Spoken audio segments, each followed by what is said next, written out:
Attics are usually packed with worthless junk or household items stored away, never to be used again. However, in today's video we'll be taking a look at some of the more disturbing things people have discovered.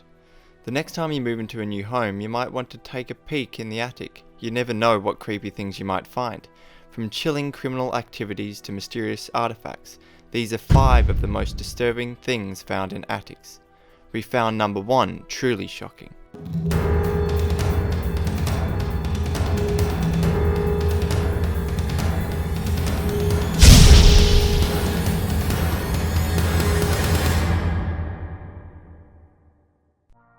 Number 5. A missing person. Dykwain Rogers, aged 21 years, had been missing since 2014. No trace of him could be found and the police search had hit a brick wall. His family members were hoping he'd just gone interstate without notifying anyone and was safe. 2 years after his disappearance, Zenobia Richmond, a 65-year-old homemaker living in Pennsylvania, heard a loud bang in her attic.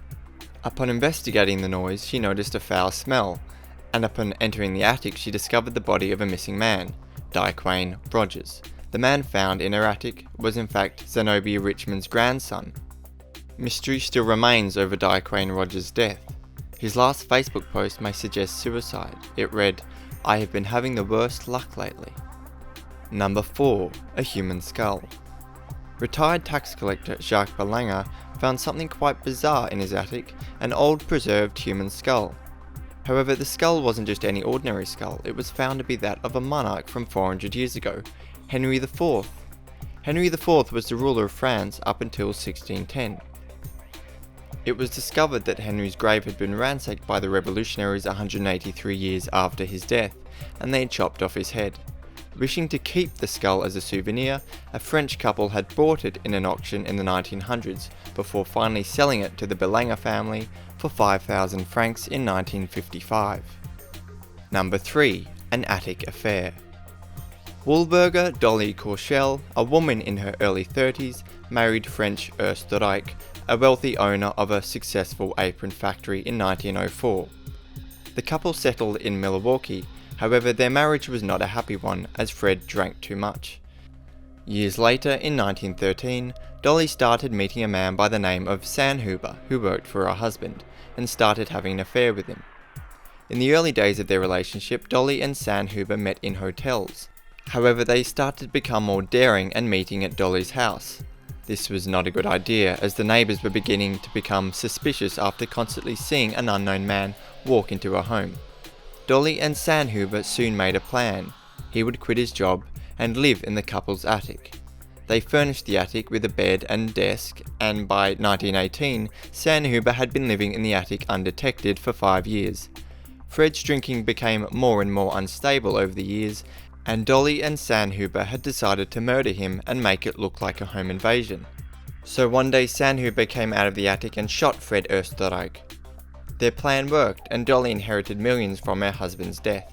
However, years later they were found out when Sanhuber claimed to have been a sex slave in Dolly's attic, even though he had lived there of his own accord. The now separated couple were never charged for the murder due to the statute of limitations. Number 2. Mystery Man. On September 8, 2012, at around 2:30 am, Tracy, mother of 5, heard strange noises coming from the attic along with nails falling from the ceiling. Terrified, she sent her nephew to the attic to investigate. Thinking it was just rodents, they then discovered a man living in the attic. This man turned out to be Tracy's ex-boyfriend, who was hiding out and spying on her. She had dumped the ex-con 12 years ago. He was found asleep next to a vent that he'd rigged to spy on Tracy. More disgustingly, police found cups of feces and urine in the attic where he had stayed for 2 weeks. The man had been writing love letters to Tracy for years in jail, which had gone largely ignored. So after being released from jail, he had decided to take residency in her attic. Number 1. Kendalls Attic. Kendall Francois lived in the quiet town of Poughkeepsie. Working as a middle school monitor, Francois' colleagues would call him Stinky, due to his poor hygiene. However, from 1996 to 1998, Poughkeepsie was not your regular cozy town, as many women started to go missing. After months of investigating without any leads, the local Poughkeepsie police brought in the FBI. However, the FBI were limited by the circumstances of the case due to the lack of crime scenes. It made no progress until September 1998, when an abducted prostitute was able to escape from the serial killer's home. This home turned out to be the residence of Kendall Francois, aka Stinky.